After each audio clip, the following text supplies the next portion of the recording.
Selamat pagi peserta didik yang ada di rumah masing-masing bersama orang tua dan keluarga. Selamat pagi, salam sejahtera bagi kita semua. Salam jumpa lagi dalam kegiatan belajar mengajar IPS kelas 8 semester genap hari ini.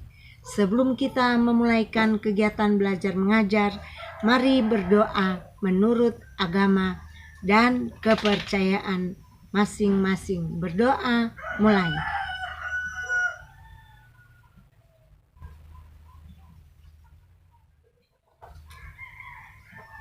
Doa selesai. Sebelum lanjut, jangan lupa subscribe, lonceng, dan like.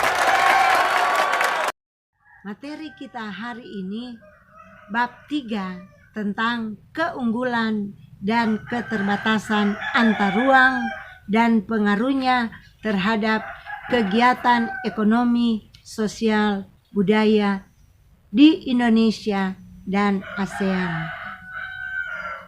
Adapun tujuan yang ingin dicapai, tujuan pembelajaran, ada beberapa ini, tetapi untuk pertemuan kali ini kita akan membahas tujuan pembelajaran bagian A, menjelaskan keunggulan dan keterbatasan antar ruang. Itu yang akan kita bahas pada pertemuan hari ini. Keunggulan dan keterbatasan antar ruang dalam permintaan, penawaran, dan teknologi. Keunggulan adalah kelebihan yang tiap-tiap daerah kaya akan sumber daya alam yang beraneka ragam, baik berupa sumber daya alam tambang, sumber daya alam laut, sumber daya alam hutan, sumber daya alam pertanian, dan lain sebagainya. Sedangkan keterbatasannya yaitu setiap daerah berbeda-beda potensi sumber daya alamnya. Begitu juga sumber daya manusia yang mengelolanya berbeda-beda juga. Apalagi teknologi yang digunakan. Ada daerah yang sudah menggunakan teknologi modern, tapi ada daerah lain yang masih menggunakan teknologi tradisional. Sehingga inilah yang menjadi terciptanya permintaan dan penawaran yang menimbulkan perdagangan. Kebutuhan yang harus dipenuhi oleh setiap manusia berbeda-beda dan beraneka ragam. Apalagi untuk memenuhi setiap daerah atau provinsi, bahkan setiap negara. Faktor ruang akan menentukan tindakan seseorang sebagai konsumen. Masyarakat kota memiliki perilaku konsumsi yang berbeda jika dibandingkan dengan masyarakat desa, pegunungan, ataupun masyarakat pesisir pantai.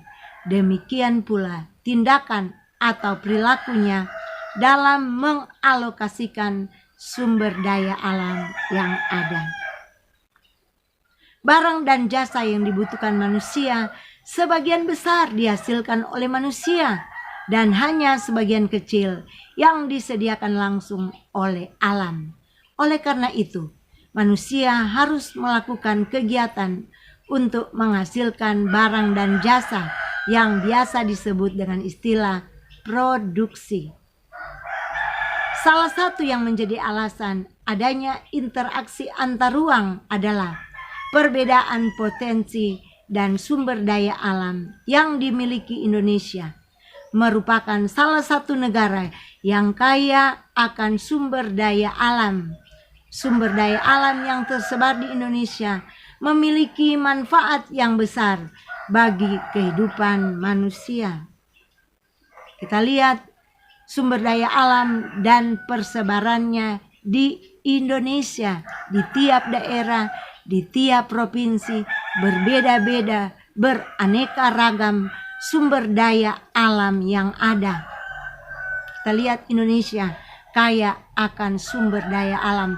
Bahkan Indonesia sebagai penghasil tambang, negara terbesar di dunia dan kaya akan sumber-sumber daya alam yang lain. Kita boleh amati dalam tabel persebaran sumber daya alam di wilayah Indonesia. Kita lihat ada kopi di Lampung, sapi potong di Lampung, cengkeh di Jawa Timur, minyak cendana di Nusa Tenggara Timur, intan ada di Pulau Kalimantan, dan lain sebagainya.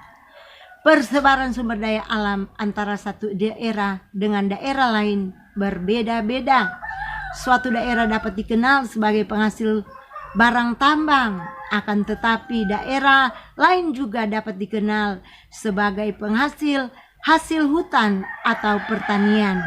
Perbedaan potensi inilah yang dapat mengakibatkan terjadinya permintaan dan penawaran yang menimbulkan aktivitas perdagangan antar daerah atau antar pulau, bahkan antar negara. Perbedaan potensi daerah ini juga menyebabkan perbedaan keunggulan masing-masing daerah. Setiap daerah memiliki keunggulan komparatif tersendiri. Sebagai contoh, Lampung memproduksi kopi, sedangkan Jawa Barat memproduksi beras. Lampung dapat memproduksi kopi secara efisien dan murah. Demikian pula Jawa Barat dapat memproduksi beras secara efisien. Dengan demikian, Lampung memiliki keunggulan komparatif dalam memproduksi kopi dan Jawa Barat memiliki keunggulan komparatif dalam memproduksi beras. Nah, untuk saling melengkapi kebutuhan tiap daerah, disitulah terjadinya perdagangan. Inilah materi tentang keunggulan dan keterbatasan antar ruang.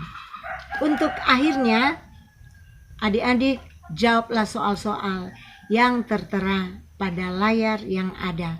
Tetap semangat, jangan lupa tetap lakukan protokol kesehatan, jaga jarak, pakai masker, rajin cuci tangan, hindari kerumunan, dan kurangi mobilitas, dan tetap berdoa. Sampai jumpa lagi dalam kegiatan belajar berikutnya. Tuhan memberkati. Sukses selalu.